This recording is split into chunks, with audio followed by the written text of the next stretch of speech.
Saludo al público en nombre del ingeniero César Cetraro, decano de la Facultad de Ingeniería, Estadística y Ciencias Sociales. Estamos en una nueva edición de su programa de FIEX TV y hoy, 22 de agosto, un día muy especial. Celebramos el Día Internacional del Folclore y por ello tenemos como invitado al magíster Carlos Sánchez Guaringa. Él es director de investigación de la Universidad Nacional del Folclore José María Arguedas. Bienvenido a nuestro programa. Gracias, muchas gracias por la invitación. Quiero en primer lugar saludar al ingeniero César Cetraro Cardó por la invitación, decano de la Facultad de Ingeniería Económica, Estadística y Ciencias Sociales. Sí, es un día que hay que reflexionar un poco sobre qué es el folclore para nuestra cultura, para nuestra sociedad. Muchas gracias. Efectivamente, en el campo académico, en la universidad, pues queremos precisamente darle a nuestros estudiantes una gama de temas no solamente dirigidos a la ingeniería, estadística, economías, también ciencias sociales, sino estos temas humanísticos con una mirada. En el caso de usted podemos darle una mirada incluso antropológica, ¿no? Sabiendo que ese también es un campo suyo de su especialidad. Entonces, queríamos empezar por saber desde cuándo se celebra el Día Mundial del Folclore y en reconocimiento a quién se declara este homenaje. Claro, cómo no. Tenemos que retroceder en el tiempo, más de un siglo, mediados del siglo XIX, hacia 1845, en Inglaterra, Europa. Él, estudioso de un apasionado por las antigüedades, William John Thoms, quien tiene, digamos, una crítica, un cuestionamiento a la forma que entonces tenía Europa de ver a las culturas de los continentes que iba, digamos, descubriendo, entre comillas, que iba encontrando.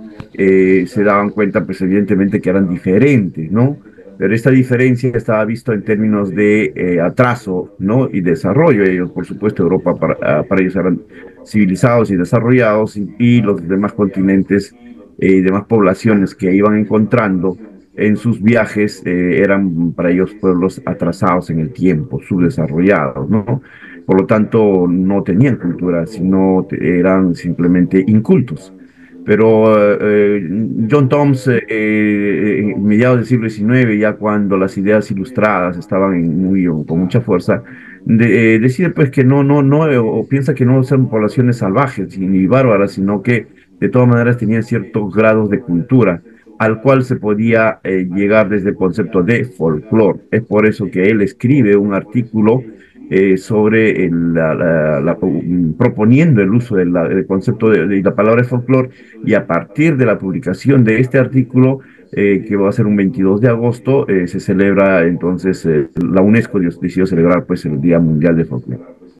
Sí, efectivamente, ¿no? Es la UNESCO de las Naciones Unidas que declara, ¿no? Desde la década de los 60, ¿no? Esta fecha mundial. Y también es importante conocer de dónde proviene etimológicamente la palabra folclore, ¿no? Si bien es de la lengua anglosajona, pero un poco para conocer sus orígenes etimológicos del término. Sí, pues es anglosajona, o digamos, se refiere a ello rápidamente como un término inglés, por la construcción de dos términos, ¿no? Folk y lore. Folk es conocido como, digamos, tiene también un poco como es anglosajón, no es inglés puramente, ¿no? Por ejemplo, es muy emparentado con el término Volkswagen, por ejemplo. Todos conocemos el Volkswagen, ¿no? Los autos, los carros, los zapitos. Ya es un término, digamos, alemán, es anglosajón, anglo, y de ahí viene el término folk, Volkswagen, por ejemplo, se traduce como carro para el pueblo, ¿no? Porque el Volks es el pueblo. Entonces, folk también es, digamos, el pueblo, tiene esa denominación, ¿no? Y el lore es esto que la gente sabe, conoce, ¿no? Que el pueblo tiene ciertos conocimientos sobre ciertas cosas, no necesita la ciencia para saber, por ejemplo, no sé, ayudar a dar a luz, por ejemplo, a una persona, o sea, es un conocimiento como que popular también. Hoy en día, por supuesto, preferimos los hospitales, pero no siempre ha existido la ciencia, la medicina ni los hospitales. Entonces hay una sabiduría y un conocimiento que el pueblo tiene para muchas cosas. Entonces a eso se refiere la denominación folk y lore, ¿no? Muy bien. Y siendo el folclore precisamente un conjunto de creencias, costumbres y elementos del mundo tradicional de un pueblo, como usted lo ha escrito, ¿cómo influye el folclore, ¿no?, en las relaciones humanas, ¿no?, entre personas de diversos grupos sociales? Mira, al ser el folclore, la cultura en sí está reemplazando, en realidad está reemplazando, lo dije al inicio, al concepto de cultura. Europa no quería aceptar que los Es demás pueblos tenían también cultura. Entonces, al no aceptar y no decirles que tenían cultura, van a usar esta palabra, este concepto de folclore. Por lo tanto, en sí mismo, folclore son las relaciones sociales. Entonces, cómo en una población sus habitantes se interrelacionan, se amistan, se enamoran, se separan, tienen riñas, festejan una fiesta, siembran, comen. Esas son relaciones interpersonales. Entonces, la forma como lo hacen es lo que es en sí mismo el folclore, ¿no? Por ejemplo, cómo festejan, digamos, la siembra o la cosecha. Ya, eso es el folclore. O sea, es en sí mismo las relaciones, ¿no? bien. Antes de continuar profundizando sobre el significado del folclore con usted, vamos a ir a una breve pausa que es didáctica justamente de un video corto que nos habla del Día Mundial del Folclore. Continuamos después de este breve momento.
Continuamos en su programa FIEX TV y el día de hoy, 22 de agosto, estamos con el tema del Día Mundial del Folclore y nos viene explicando y profundizando sobre este tema, la importancia del folclore, el magíster Carlos Sánchez Guaringa, director de investigación de la Universidad Nacional del Folclore, José María Arguedas. Y bueno, nos iba diciendo, profesor, que El folclore es también, en la última pregunta, antes de la pausa, ¿no? Sobre que en los grupos sociales precisamente interviene el folclore, ¿no? En este sentido, eh, se relacionan, ¿no? Pero en un país pluricultural y multilingüe como el Perú, con variado folclore, ¿cómo podemos hacer para que las nuevas generaciones valoren esa riqueza cultural? Bueno, sí, mira, lo principal en el folclore es su herencia oral. Es decir, el folclore existe, es una denominación para los pueblos, las sociedades que tienen mucha tradición oral. Eh, por lo tanto, en eso nosotros todavía tenemos felizmente mucha práctica de la herencia familiar, es decir, los hijos, los padres, los abuelos, todavía nos interrelacionamos mucho, heredamos bastante, aunque pareciera, aunque también hay teorías que dicen lo contrario, ¿no? Pero seguimos, por ejemplo, esta idea de las familias concentradas, la solidaridad entre ellos, etcétera. En Lima mismo, que es una ciudad cosmopolita, hay muchas prácticas andinas que se han desarrollado. Por ejemplo, cuando se te echa la casa, se rompe la botella, la crucecita, se celebra. Esas son cosas muy andinas, ¿no?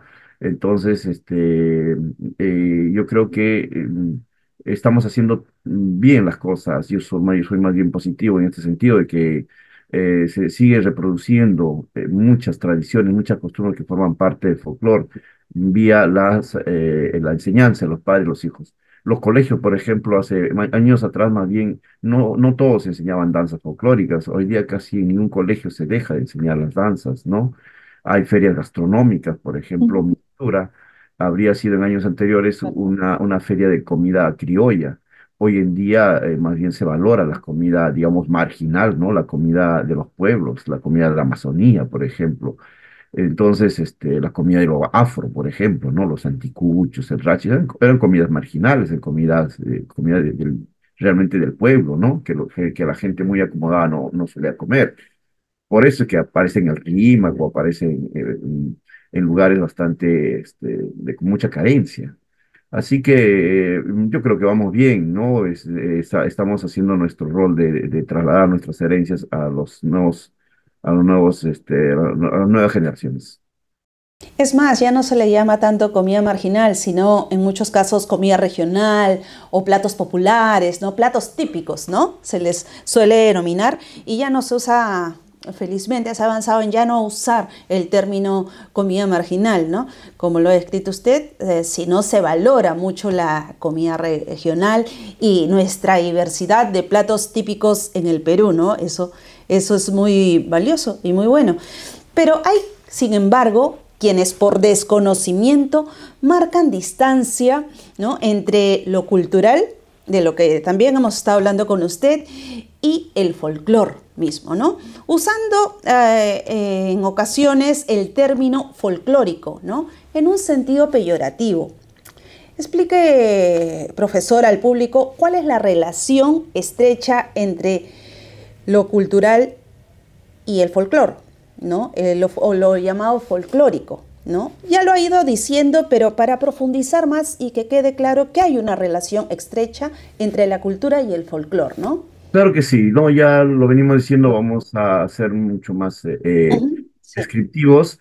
Cuando aparece el folclore, aparece como el otro lado de la cultura, ¿no? Como el lado oscuro de la cultura. Pero con el transcurrir del tiempo, hoy en día inclusive se cuestiona muchas veces el uso del concepto folclore, porque se dice, quienes sostienen eso, que debería simplemente usarse el concepto de cultura.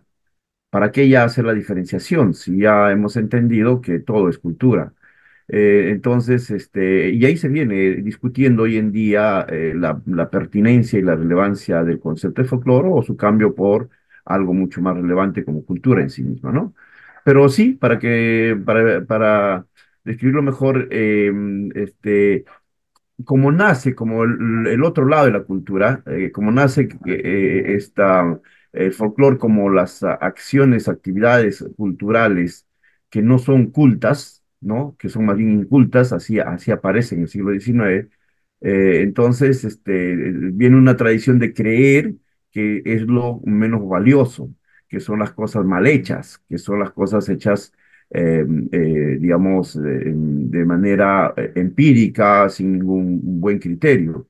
De ahí va a venir esta tradición de creer que lo folclórico es las cosas mal elaboradas o las cosas no científicas, ¿no? Las cosas precientíficas. Entonces, las creencias que no tienen sentido, por ejemplo, ¿no? O las músicas y danzas mal elaboradas, marginales, como decíamos. Entonces, de ahí viene esa tradición. Así que, no, la idea es que si vamos a entender el folclore como cultura, entonces ese es su sentido, es culto, ¿no? Eso es lo que vamos a tener. Ahora, en Claro. eso sí yo quería también afirmar, conectar con la pregunta anterior, que sí se ha avanzado en muchas cosas, por ejemplo, Sí, las a universidades. ver. San Marcos no tenía un centro de folclore en los años del siglo XX y ya va a tener 500 años y su centro de folclore tiene 50 años. O sea, quiere decir que hace 50 años la universidad ha empezado una práctica del folclore.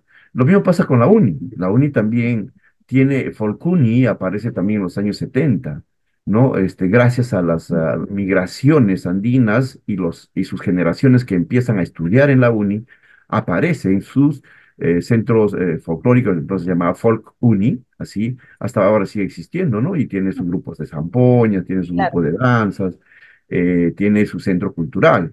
Es decir, ya está cada vez más cercano con nosotros. El folclore en ese tiempo de Arguedas. Sí, pues es el siglo XX, es el tiempo de las migraciones, es el tiempo de las marginaciones, ¿no? De la discriminación, del racismo en toda su efervescencia. Entonces, él ha tenido mucho que ver en enfrentar estas diferencias sociales hacia las mayorías de nuestras poblaciones, que son justamente quienes son los portadores del folclore.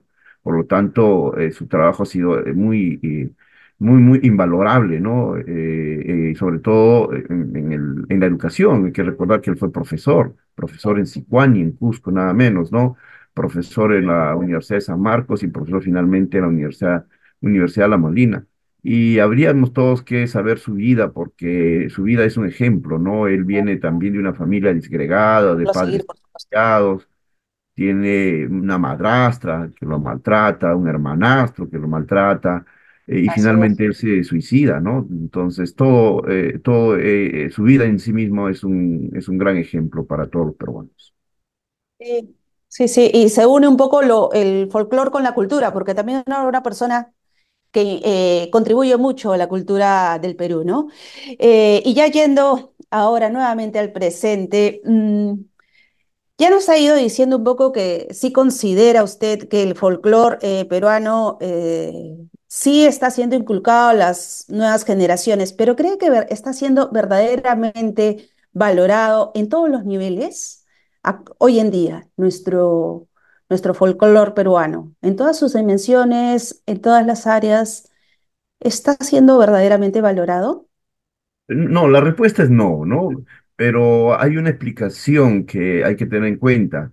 Nuestra clase dirigencial, aquella que gestó la independencia, aquella que enfrentó la guerra del Pacífico y todo el siglo XX, prácticamente son una clase dirigencial bien posicionada. Es una burguesía aristocrática, ¿no? Colonialista.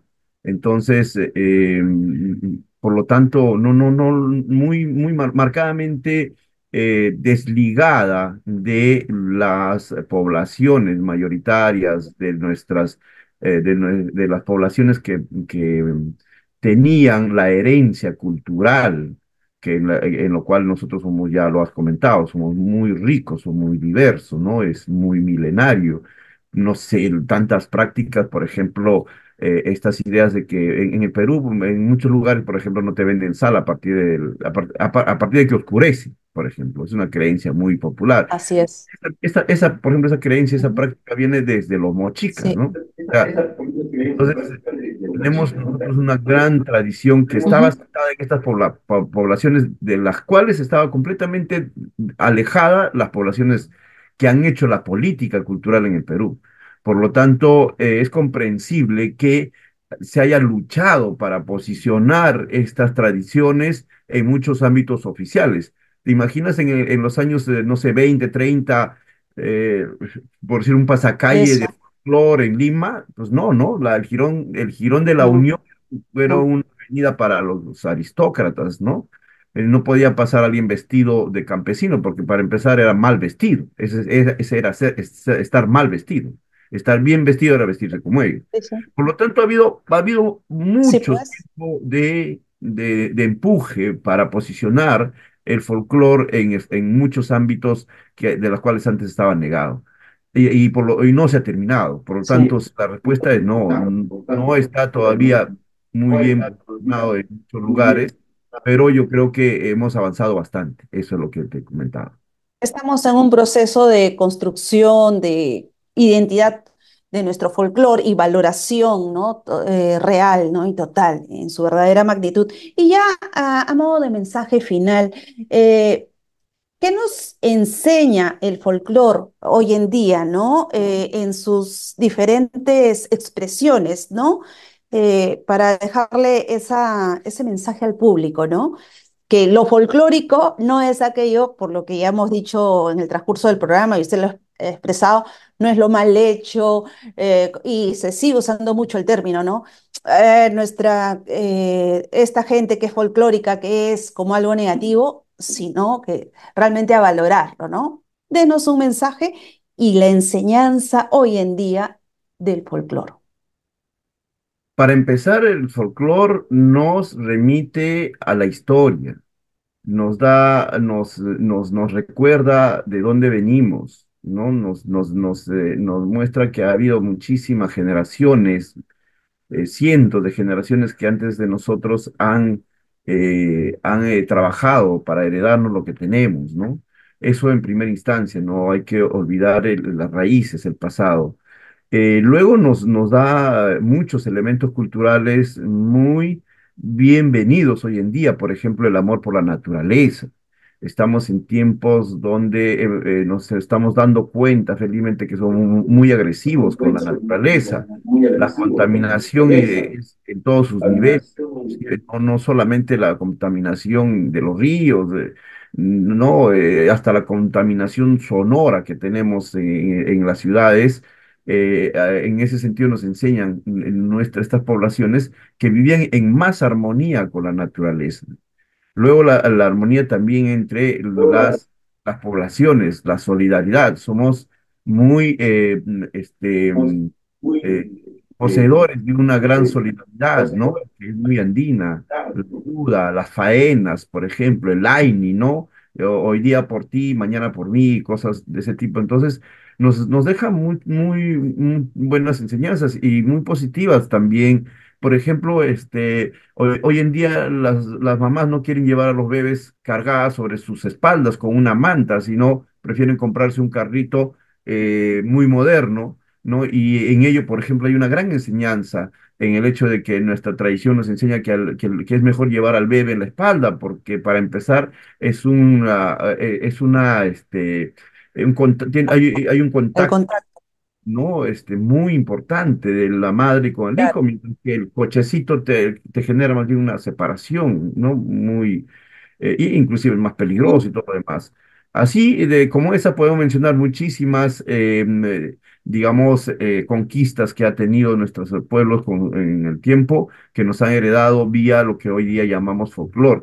Por lo tanto, yo creo que es importante revisarlas, es importante conocerlas y practicarlas, ¿por qué no? ¿No?